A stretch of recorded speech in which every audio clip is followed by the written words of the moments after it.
Shinchan bungle in the jungle movie में the villain the monster was our paradise king who was a dictator and once dominance. समझ रहे हो? But भाई क्या कभी आपने ऐसा सोचा है कि वो ऐसा बना क्यों, और जो वो सबको हॉस्टेज बनाता है, कंट्रोल करता है, he wants to be the king, वो सब हमको एज एन ऑडियंस देखने में लगता है कि भाई ही इज द विलन। बट क्या एक्चुअली में वो ऐसा था? क्योंकि वो तो अपने आप को ट्रू हीरो मानता है। क्या वो ट्रू हीरो था? भाई यार कैसी बातें करता है, ट्रू हीरो कैसे हो सकता है वो? तो इसी बात पे भाई चलिए कुछ बातें करते हैं, साथ में कुछ महसूस करते हैं। आइए देखते हैं, मजा आएगा। तो शिनचैन फैमिली और दोस्त की फैमिलीज जाते हैं घूमने टाइटैनिक वाले जहाज में, जो जो जो डूबेगा नहीं, क्योंकि भाई एक्शन का मीन है ना यार। सब मिलके एकदम मस्त टाइम पास कर रहे होते हैं, टाइम स्पेंड कर रहे होते हैं, मूवी देख रहे होते हैं कि तभी भाई समुद्र के बीचों बीच डाकू लुटेरे नहीं, तूफान नहीं, बंदर भाई बंदर आके सब एडल्ट्स को कैद कर लेते हैं। नाउ द पूरे के पूरे शिप में there are only kids and एक लौता शिनचैन। तो भाई सब लोग इंतजार करते हैं कि मम्मी पापा आएंगे आएंगे आएंगे, बट नहीं आए नहीं आए नहीं आए। तो शिनचैन अपना मर्द भाई अकेले,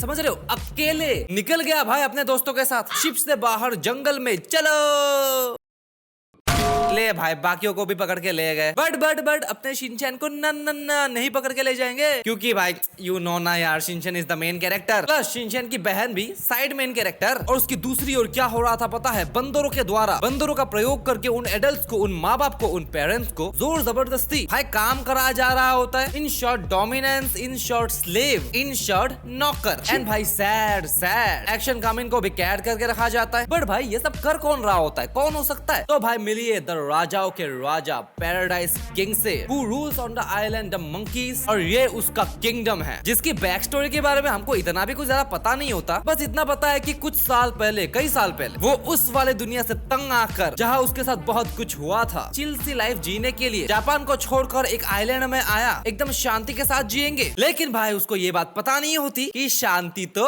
ओम की भी नहीं है। क्या जोक मारा भाई। क्योंकि भाई वो अकेला नहीं था, he was surrounded by violent monkeys, जो बहुत ही क्रेजी लेवल पे खतरनाक है। बट वो उनसे लड़ा, he fought with them every single day, which was not at all easy। and लड़ते लड़ते रोज एक फाइट करते करते बहुत सालों के बाद सरवाइव करते करते I became the king of them। at that point the king was born। But भाई पैराडाइज बाबू इंसान क्यों चाहिए भाई? इसमें खुश नहीं हो सकता तू? इंसान क्यों चाहिए? बंदरों से काम चला यार।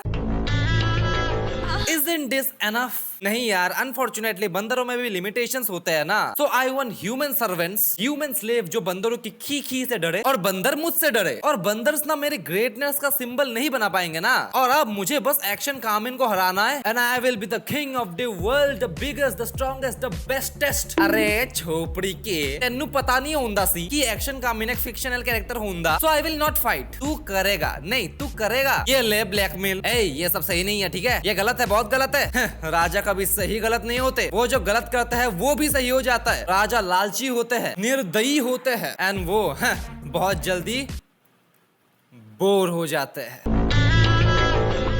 अब भाई देखो, गौर से देखो, हमको द पैराडाइज किंग स्लैश पीके की उसकी साइकोलॉजी, उसका माइंडसेट समझ में आ जाता है कि वो कैसे देखता है चीजों को। बहुत कुछ पता चल जाता है। जैसे मैं आपको बताता हूँ ना, चिंता क्यों करते हो भाई? पहली चीज पे गौर डालो कि भाई वो जापान छोड़ के आया क्यों, वो हमको पता नहीं होता। काश पता होता तो ज्यादा इजी होता हमारे लिए ये बात समझना। लेकिन एनीवेज मेरा भाई ये मानना है कि कोई भी एक जगह को इसलिए छोड़ के नहीं आता क्योंकि भाई वो बहुत कंफर्टेबल है। कि वाओ भाई क्या कंफर्टेबल लाइफ है, कितने प्यारे लोग है, क्या सिस्टम है भाई, क्या मजा आ रहा है जीने में भाई। ऐसी लाइफ भाई भगवान सबको दे, क्या जगह है भाई, इसलिए इसको छोड़ के चले जाते हैं। नहीं भाई ऐसा नहीं होता मेरे हिसाब से। ऑल दैट चीज इज एंड आप जब उन चीजों से परेशान हो जाते हो, थक जाते हो, तब आप एक एस्केपिज्म ढूंढते हो, एक शांति ढूंढते हो। फॉर एग्जांपल भाई ट्रैवलिंग में मैक्सिमम ऑफ द लोग इसको एस्केपिज्म की तरह देखते हैं। बट भाई escapism from what? Their life, because they want to live. ये बात एक बार सोच के देखो भाई कि भाई पैराडाइज किंग भी तो अपना पी के बाबू, ये भी तो पैदा होने के साथ साथ डिक्टेटर बन के पैदा नहीं हुआ कि भाई हाँ मैं पैदा हुआ हूँ, मैं 1 साल का हूँ तो मैं राज करूंगा, अभी के अभी मेरे सामने झुको सालो। Nobody is born craving absolute control. तो भाई मेरे हिसाब से वो ये सोच रखे इन सबसे परेशान होके एक सुनसान से आइलैंड में आता है जहाँ कोई सिस्टम नहीं, कोई लॉ नहीं, कोई कानून नहीं, कोई इंसान नहीं। There is only one thing, that is survival, fight और डाई कॉन्सेप्ट। जो जीता वही Sikandar, who lived is the strongest and the king like a lion. वहाँ जाते ही उसने रोज एक एक जंग लड़ी और कई सालों तक यही प्रोसेस चलने के बाद, कई सालों तक ऐसे लड़ते रहने के बाद उसके अंदर का वो सिविलाइज्ड पर्सन वो धीरे धीरे मरने लग जाता है। ऑब्वियस सी बात है। He started adapting to the environment, the jungle, जिसका बस एक ही रूल है। क्या rule survival of the fittest. Actually भाई सिर्फ जंगल में नहीं, हमारी लाइफ में भी एक बार देखो, यही कॉन्सेप्ट हो ना हो यही चलता है। पर डिफरेंस यहाँ पर ही आ जाता है कि जंगल में सिर्फ फिजिकल पावर से काम में आती है, एंड इन आवर वर्ल्ड पैसा बोलता है। तो उतना ज्यादा डिफरेंस कुछ खास है नहीं। बट भाई अनलाइक इंसानों की दुनिया, जंगल में मॉरलिटी, लॉ, पुलिस, कानून, ये सब कुछ भी नहीं होता भाई। सो उसका दिमाग ऐसे ही एडप्ट कर लेता है चीज को कि strength is the only thing to rule, to keep things under control. And as a human, आप मानो या ना मानो, मुझे ऐसा लगता है कि हमको ना कंट्रोल करने में बड़ा मजा आता है कि सब मेरे नीचे रहो। एंड पीके के लाइफ में भी एक ऐसा टाइम आता है जहाँ उसने एक एक मंकी को हरा दिया, and he became the king who rules the complete island. And bro here is the problem. यहाँ पर ही प्रॉब्लम स्टार्ट होने लग जाती है। क्यों? क्योंकि भाई अब सर्वाइवल खत्म हो चुका है, लेकिन अब रूल करने का, कंट्रोल में रखने का नशा चढ़ चुका है। फॉर एग्जाम्पल पैसा। हम सबको चाहिए होता है कि एक लेवल तक का पैसा हो ना, कि 20-30 हजार रुपए भी मिल जाए ना, लेकिन एक टाइम बाद जब हम उस पैसों को अचीव कर लेते हैं, उस रेंज को अचीव कर लेते हैं, तो हम फिर से अनसेटिस्फाइड हो जाते हैं कि भाई यार 50,000 भाई, 70 भाई, 1 लाख भाई। तो आप इसको लालच की तरह भी देख सकते हो, ग्रोथ की तरह भी देख सकते हो। तो यही सेम चीज हमने पीके बाबू के साथ हुई। और भाई ये सबके साथ होता है कि नशा चढ़ जाता है। अब वो नशा अच्छा है कि बुरा, ये डिपेंड करता है। And once he conquered the monkeys, now what भाई, लाइफ गॉट बोरिंग। उससे ऊपर क्या है भाई,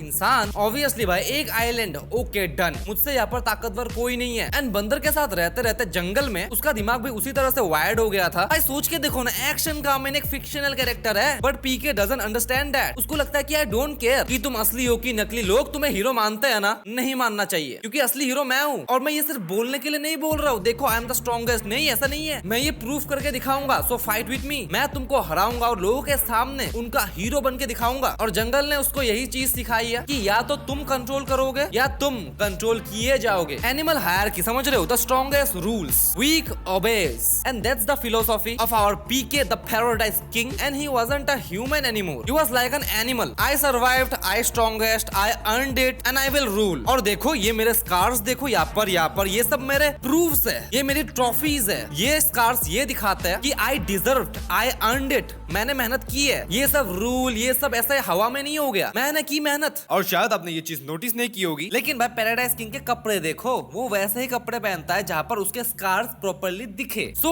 if I conquer the nature itself, who are you humans to refuse my rule? So अब तो मेरा बड़ा सपना है, मुझे दुनिया का राजा बनना है, पूरी दुनिया का। स्टेट चैंपियन तो बन गया भाई, अब नेशनल लेवल चैंपियन बनना है, उसके बाद world champion. So I think you got the point. उसके बाद भाई फाइट होती है, अपना पीके बाबू is much more stronger than our action comment because he is a fictional hero. And भाई उसने उस टाइम पे फिर से वही बात बोली कि I am the true hero. तुम एक झूठ हो, लोग झूठ पे क्यों बिलीव करे भाई? तुम फेक हो, तुम वीक हो। I am the king of the heroes, the king of the king, world domination, the dictator. And and में भाई हार जाता है, बिकॉज भाई अच्छा है कि जीत होती है वाला शिट। एंड भाई मुझे पीके की सबसे बड़ी प्रॉब्लम यही लगी कि he wants to be the king of the world. It's okay, but भाई इंसानी दुनिया में किंग वो होता है जो खुद से ज्यादा लोगों के बारे में सोचे, अपने प्रजा के बारे में सोचे, देने के बारे में सोचे। बट पीके बाबू नादान बालक जंगल के नियमों के अनुसार देख रहा था चीजों को कि देखो lion is the strongest, so he is the king. Simple सी बात है, बाकी के जानवर लायन से डरते हैं, उसके द्वारा कंट्रोल्ड होते हैं। उनको क्या देता है लायन? कुछ भी तो नहीं, but he is the king ना। So this is the mindset, the philosophy, the character break down of the paradise king, राजाओं का राजा। अब आपको क्या लगता है इस बारे में? मुझे कमेंट्स में जरूर से बता सकते हो, मैं पढ़ना चाहूंगा। Till then bye bye.